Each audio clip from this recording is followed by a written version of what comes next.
Assalamualaikum warahmatullahi wabarakatuh.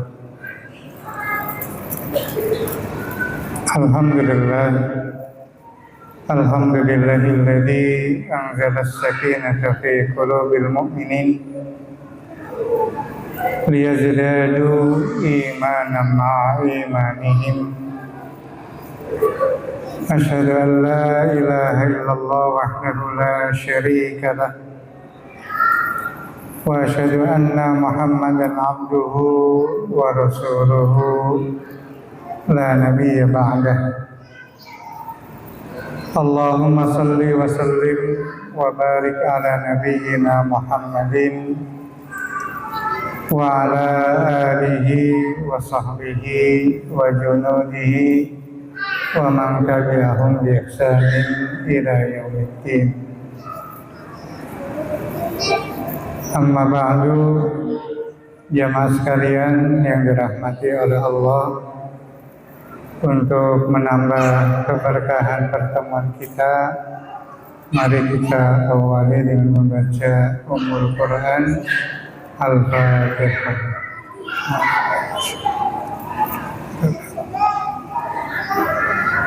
As-siratal mustaqim.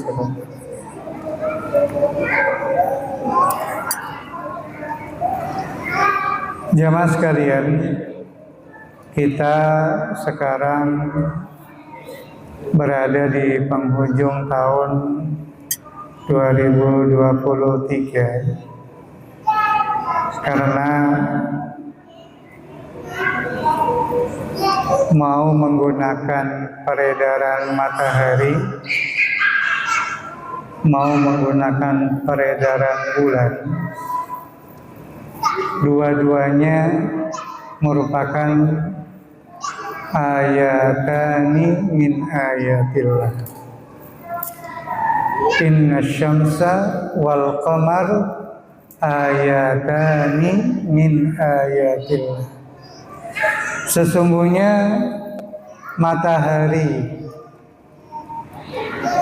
wal qamar dan rembulan itu dua ayat atau dua tanda-tanda kebesaran Allah di antara banyaknya ayat-ayat Allah di alam semesta ini.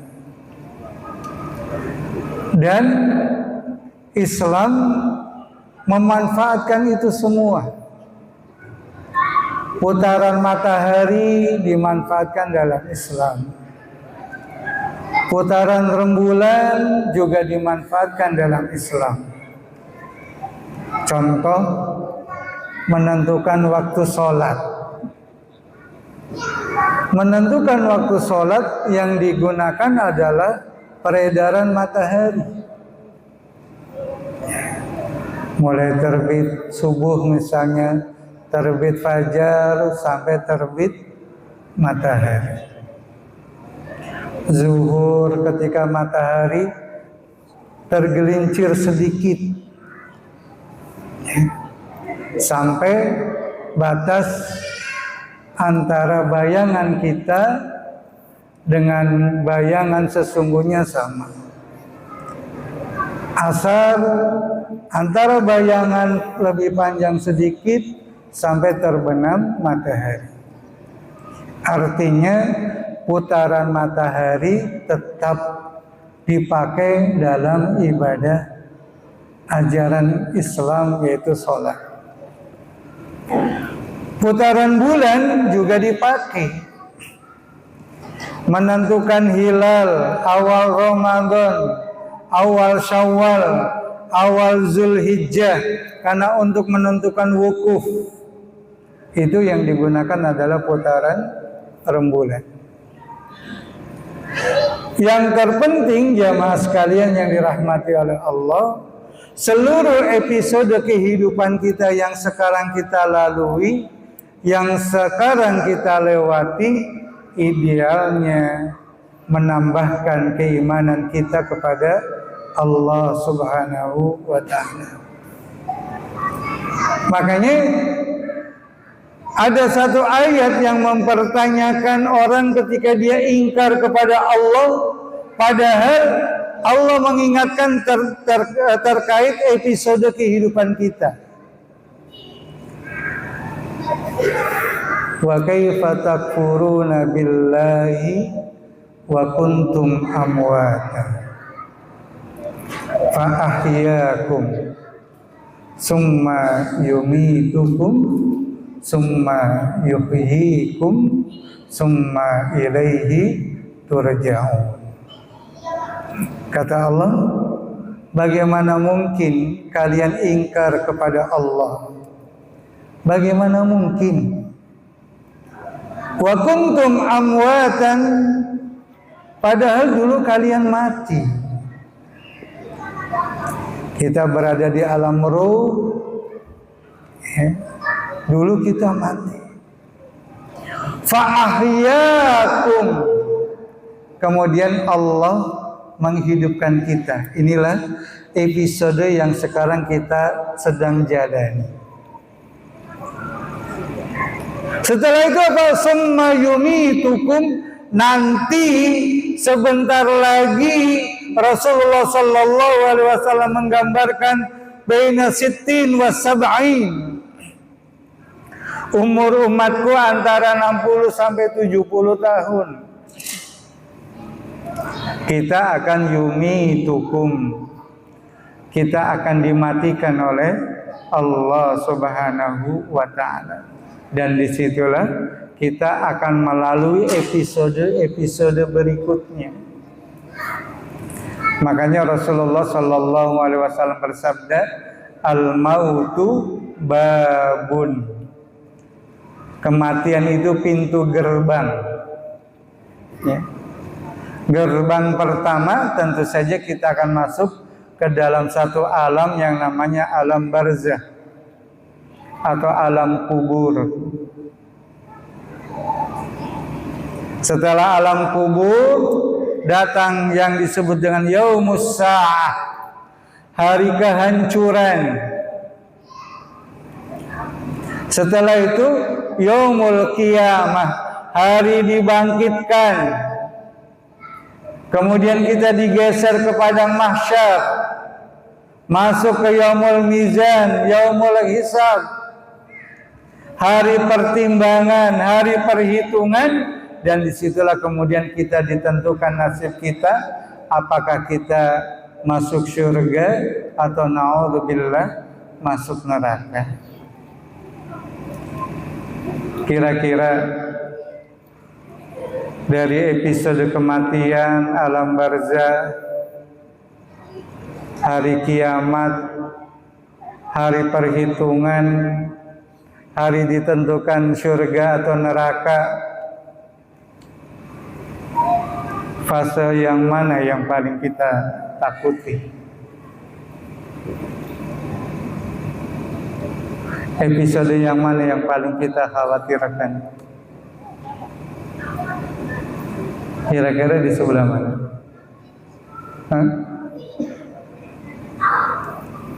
Yaumul mahsyar atau hari pertimbangan, di surga atau di neraka, atau hari kiamat, atau alam barzah?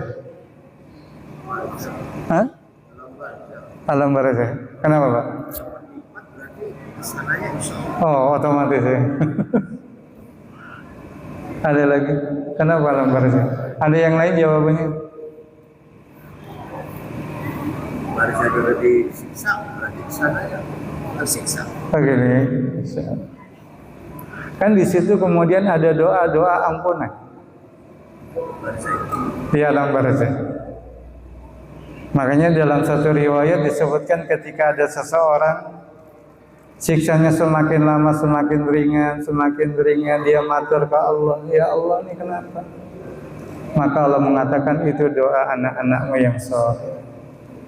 Itu satu riwayat, itu di alam barzah.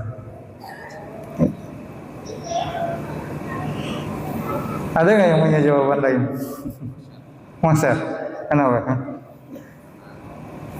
Di sidang ya?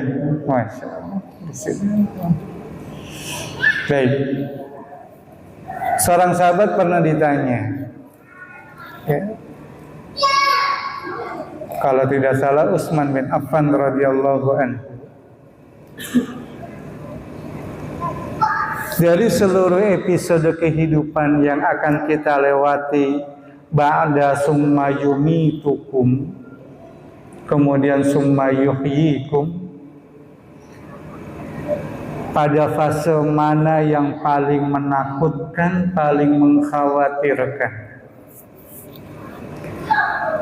Sahabat Utsman bin Affan radhiyallahu anhu menjawab, ketika fase alam barzakh. Ketika fase masuk ke alam kubur. Sahabat kembali bertanya, mengapa?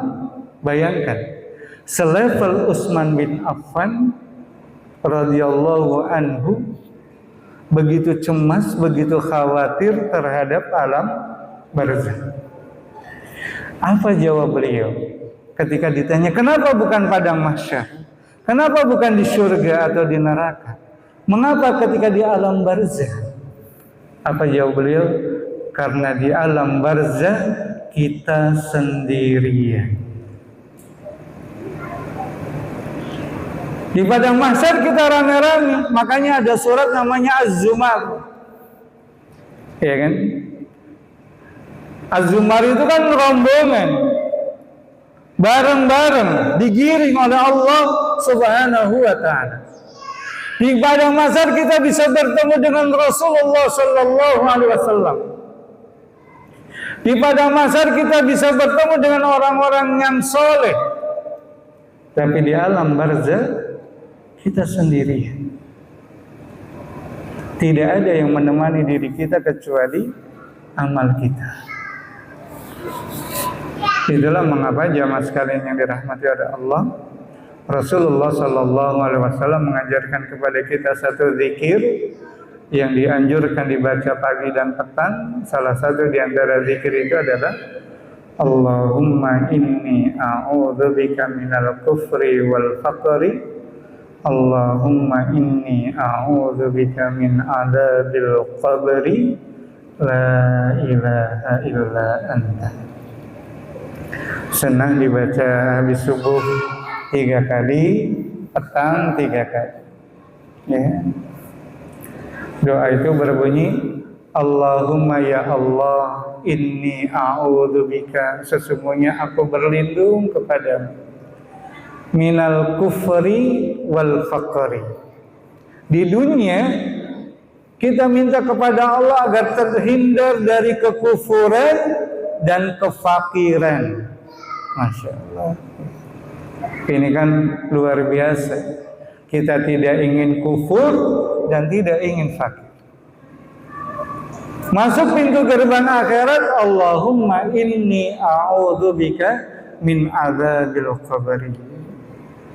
Ya Allah, sesungguhnya aku berlindung kepadamu dari azab kubur.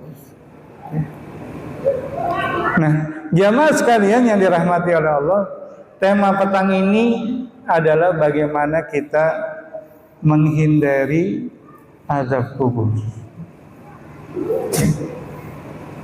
Sejatinya jamaah sekalian yang dirahmati oleh Allah, seluruh kemaksiatan, dosa-dosa yang kita lakukan pada hakikatnya berdampak kepada apa yang akan kita terima di akhirat nanti.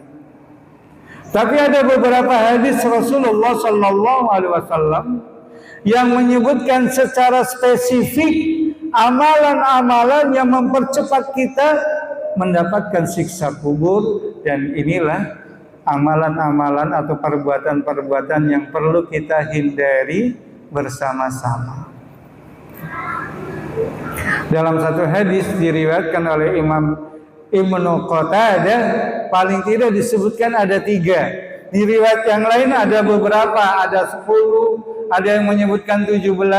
Maka sesi kali ini mudah-mudahan kita bisa membahas 3 tema amalan yang bisa memberatkan diri kita untuk mendapatkan azab kubur. Dan yang pertama adalah ketika orang tidak sempurna dalam bersuci. Ya. Ini kan jamaah sekalian yang dirahmati oleh Allah, ilmu dasar. Ya. Ilmu yang sangat dasar. Bahkan disebutkan tangga pertama menuju kebaikan ya toharo, masalah bersuci. Tapi ketika kita meremehkan, menyepelekan bersuci, hati-hati. Itu salah satu yang menyebabkan siksa kubur. Ya. Kita memahami betul kalau kita belajar fikih dalam kitab Minhajul Qasidin disebutkan suci terbagi menjadi dua, suci badan dan suci hati. Suci hati saya kira bukan momentum ini yang perlu kita bahas. Yang kedua, suci badan secara fikih ya. Suci badan kita tahu terbagi menjadi dua, minan najasat, dari najis dan hadas. Najis terbagi menjadi tiga. Apa saja? Mughalladha, mutawassithah, mukhaffathah. Ya. Najis mughalladha, najis yang berat. Mutawassithah, asal kata wusta, tengah-tengah. Ya. Mukhaffafah, asal kata khafaf, ringan. Ya. Jadi mughalladha berat, mutawassithah tengah-tengah, mukhaffafah najis yang ringan.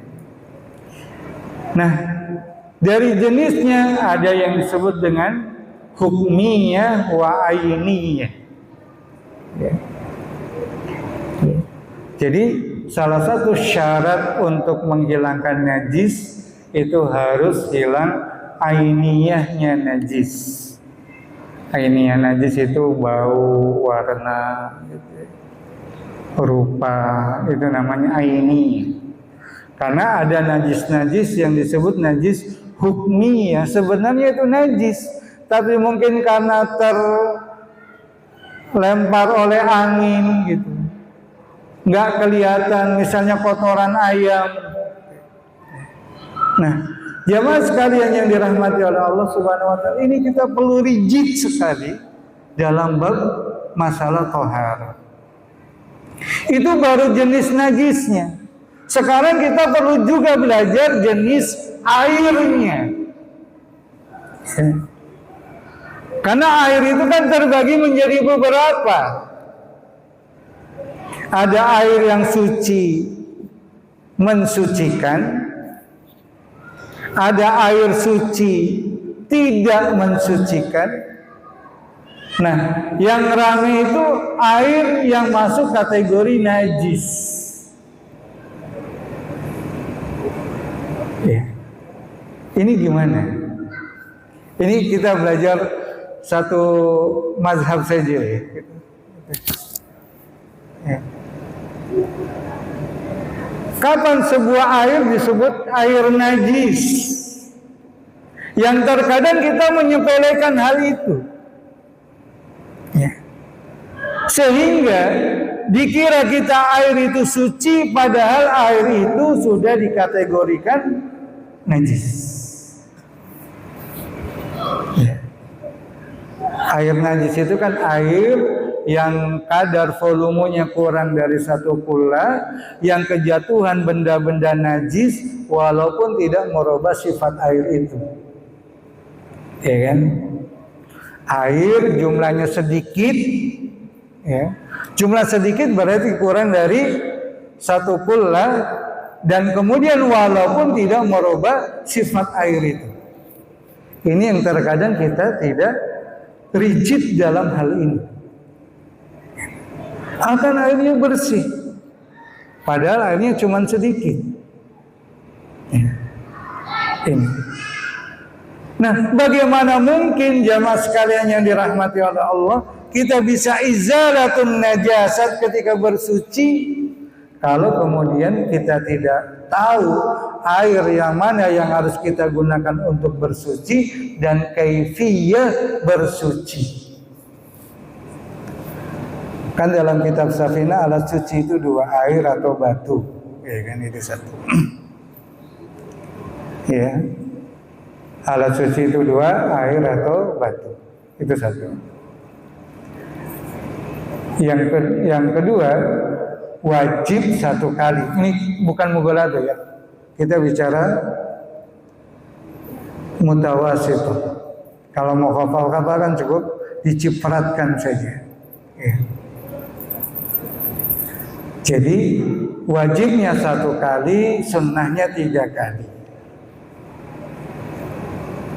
Jadi kalau mohon maaf, kalau kita istinja,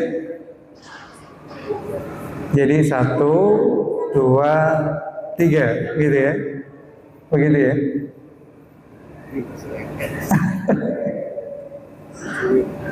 Ya, kalau kita istinja, misalnya buang air besar, cebok 1, 2, 3, begitu ya. Hah? Seperti itu? Hah? Pakai sobar. Oke, stop. Hitungnya gimana?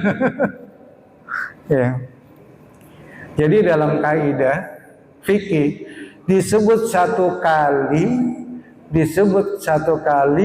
ketika sudah hilang ainiyah najisnya. Jadi walaupun kita berkali-kali, selama najisnya masih ada, belum disebut 1 kali. Jadi saya ulangi, disebut 1 kali kita bersuci menghilangkan najis ketika ainiyah najis itu sudah hilang. Tadi ainiyah itu bau, warna, rupa. Ya. Bau, warna, rupa. Itu disebut 1 kali.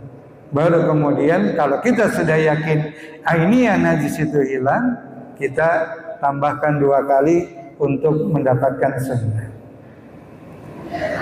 Jadi Masya Allah jamaah sekalian yang dirahmati Allah, bayangkan bagaimana Rasulullah Sallallahu Alaihi Wasallam sampai perlu menancapkan pohon di atas kuburan, dan ketika itu beliau komentar, lelaki ini disiksa oleh Allah karena ketika bersuci tidak sempurna. Dan selama pohon ini belum kering, maka selama ini pohon ini yang akan memberikan pertolongan berkat syafaat dari Rasulullah Sallallahu Alaihi Wasallam.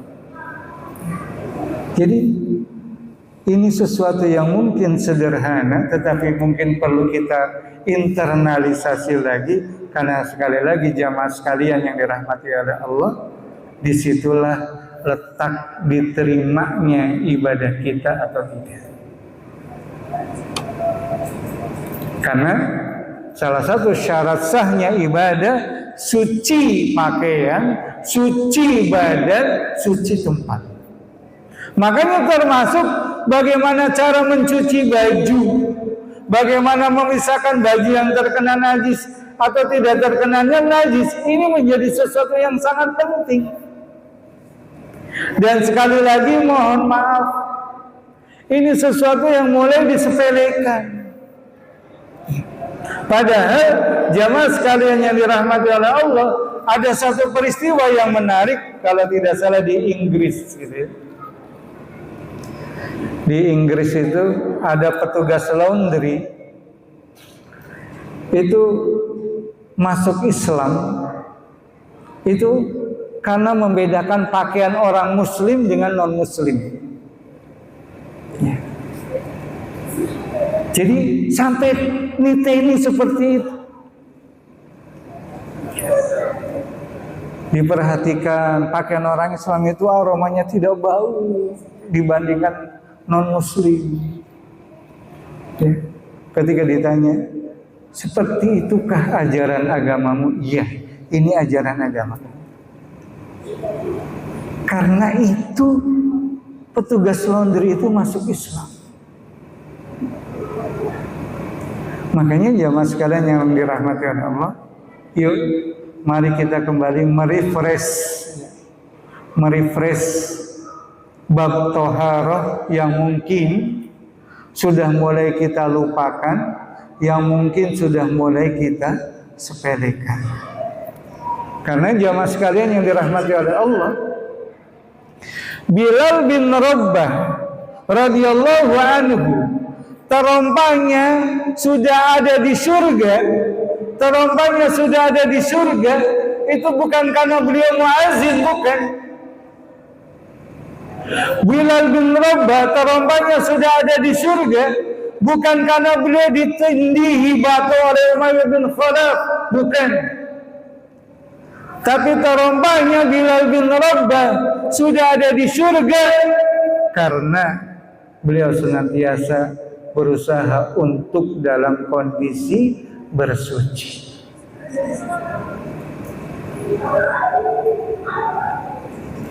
Orang tidur saja, antara sebelum tidur bersuci dengan tidak bersuci, nilainya berbeda di sisi Allah Subhanahu wa ta'ala. Apalagi ketika kita sadar. Makanya Masya Allah jamaah sekalian yang dirahmati oleh Allah, sama-sama bersuci, beda musim, pahalanya beda. Ya kan?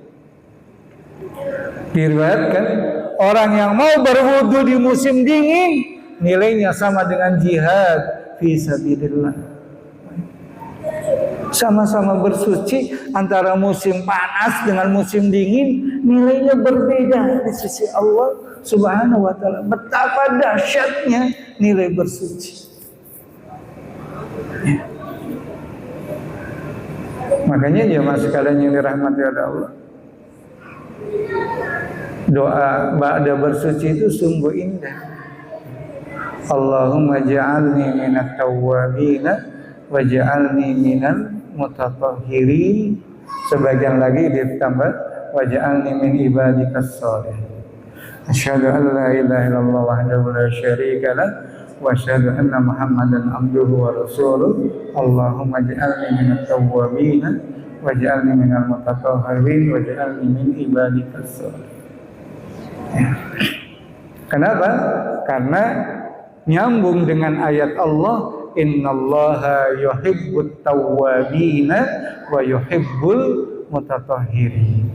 Sesungguhnya Allah mencintai orang-orang yang bertobat dan Allah mencintai orang-orang yang mensucikan diri. Ayat ini closing setelah diawali dengan kalimat yas'alunaka 'anil mahid. Mereka bertanya kepadamu ya Muhammad tentang darah haid. Artinya sangat berkorelasi betul. Teman-teman, walaupun bapak-bapak harus paham tentang aksamul haid, macam-macam darah, ya, karena kita laki-laki, ya. Di mana laki-laki harus tahu ilmunya tentang perempuan. Kenapa? Ar-rijalu qawwamuna 'alan nisa. Ya.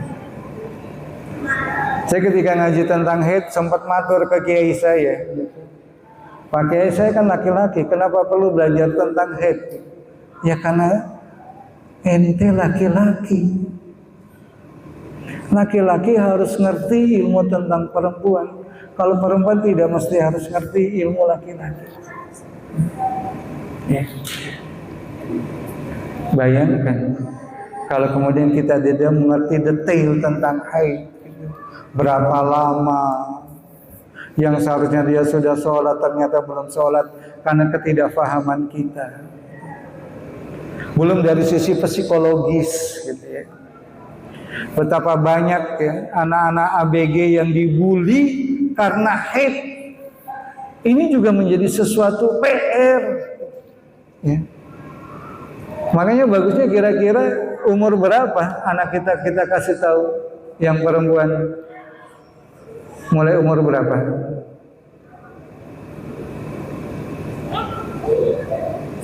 Sebaiknya mulai umur berapa? Hah? Ya, menjelang 9 tahun. Menjelang 9 tahun. Karena dalam kitab Safina disebutkan ciri-ciri baligh itu kalau tidak ada sesuatu,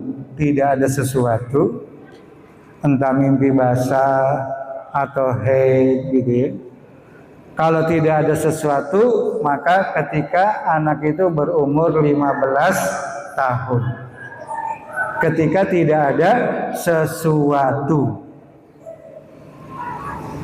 Jika ada sesuatu, entah itu haid atau mimpi basah, maka dia minimal umur 9 tahun. Jadi kalau dalam kaidah fikih kitab tersebut ya, umur 8 tahun sudah haid, maka tidak masuk kategori haid. Karena di kitab tersebut haid yang merupakan ciri baligh minimal umurnya 9 tahun. Dalam kitab tersebut, kitab Safinatun Najih. Jadi anak kita ketika sudah masuk kelas 2 SD sudah mulai kita wanti-wanti, Neng, kamu perempuan, kalau perempuan begini. Sehingga ketika dia haid, dia sadar betul, oh ini memang natural, oh ini memang alami, oh ini memang fitrah dari Allah Subhanahu wa ta'ala. Ya. Karena ternyata sekali lagi banyak beban-beban psikologis ketika anak pertama kali haid. Apalagi ketika dia tidak tahu. Apalagi kemudian ketika dibully sama teman-temannya. Ada yang sebulan gak mau masuk sekolah. Ya. Karena kebetulan saya di intervensi di UKS juga. Bagaimana diskusi tentang haid pertama itu menjadi menarik. Padahal Islam sudah mengajarkan kita bagaimana tentang haid. Dan Allah mengawali dengan kata yas'alunaka 'anil mahid. Mereka bertanya kepadamu tentang haid ya Rasulullah. Makanya Masya Allah jamaah sekalian yang dirahmati oleh Allah gitu. Ya. Imam Syafi'i itu ketika lagi ngaji tiba-tiba dilempar apel oleh salah seorang jamaah perempuan. Gitu. Mungkin kalau kita lihat nih murid songong amat gitu ya. Maka kemudian Imam Syafi'i ambil pisau, dipotong apel itu dan dikembalikan. Jamaah bingung, ini apa? Maka setelah pengajian Imam Syafi'i baru kemudian menyampaikan, wanita tadi bertanya, kapan disebut suci dari haid? Dan itu simbolnya adalah apel warna merah. Dan saya jawab dengan memotong apel itu karena apel itu dagingnya warna putih. Ketika sudah warna putihlah, itulah saat berhentinya masa haid dan itulah yang disebut masa suci. Ini kan luar biasa. Ya. Sampai seperti itu. Ya, diskusi tentang haid.